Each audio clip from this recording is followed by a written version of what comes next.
Leon, as you were playing junior hockey in Germany, and if I recall it right, under 16 years old, you played 29 games and you scored like 300 points. Was it unfair? No, I don't think so. Obviously our team was very good. Had a lot of good players on my team. Dominic Cahoon, he actually had more points than I did that year. So we had a lot of good players, and our team was really good. And obviously there's certain teams in Germany maybe at that level that aren't as advanced as maybe other teams, but we had great coaching. So just try to round out our game, and obviously at that stage in your life, everyone wants to be an offensive guy. So you just keep going. Your father used to play hockey, and he's still coaching, basically top level in Europe side.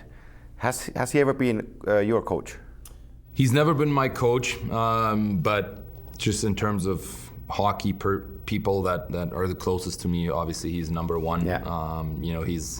He's my rock, and whenever I have something, I go to him and talk to him. He's always been my number one go-to guy when it comes to hockey. So I don't think that'll ever change.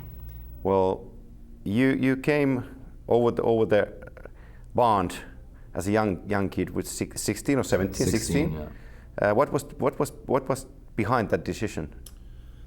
I just felt like in that stage of my career, I felt like Canada was the best spot for me to get ready for the NHL and be as close to the NHL as possible and show my skill and show what I'm capable of. And it was looking back, it was a great decision.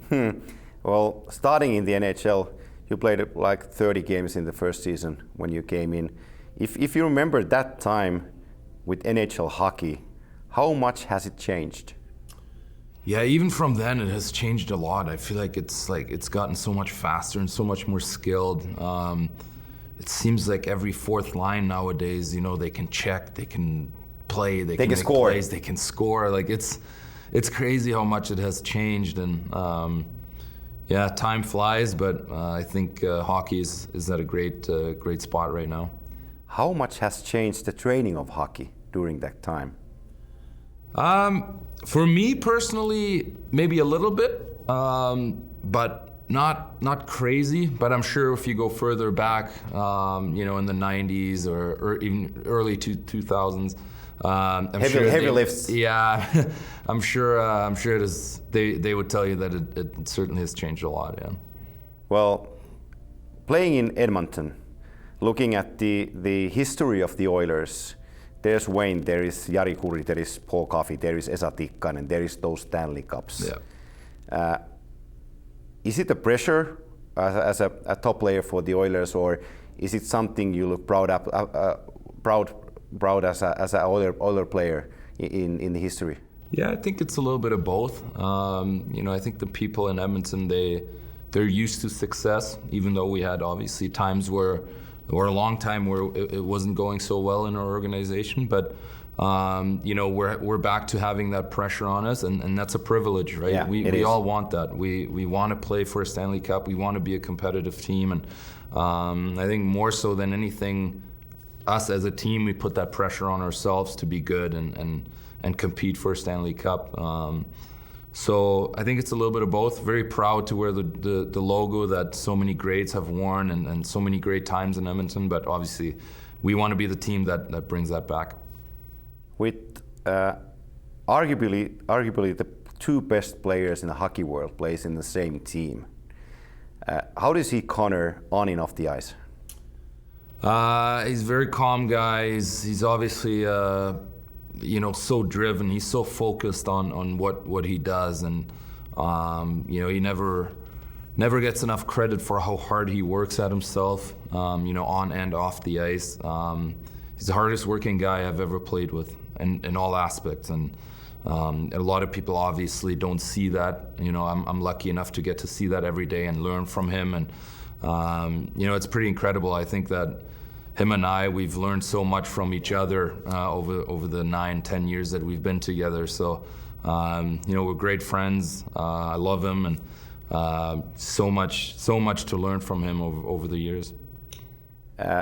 Talking to hockey nowadays, there's a lot of, with the results, it comes with PP and with PK. Your PP has been over 30% during those couple last years. What goes into a great PP? Well, I think there's personnel. Obviously, I think we have the right people in the right spots. We have different looks, and how much do you talk about it? We talk about it a lot. It's a big part of our group. It can win you games. It can lose you games too. So we talk about it a lot. It's a big factor in our game. Our coach that runs it is really, really good. He's really, really smart and giving us little details about the other teams, and he sees a lot of things that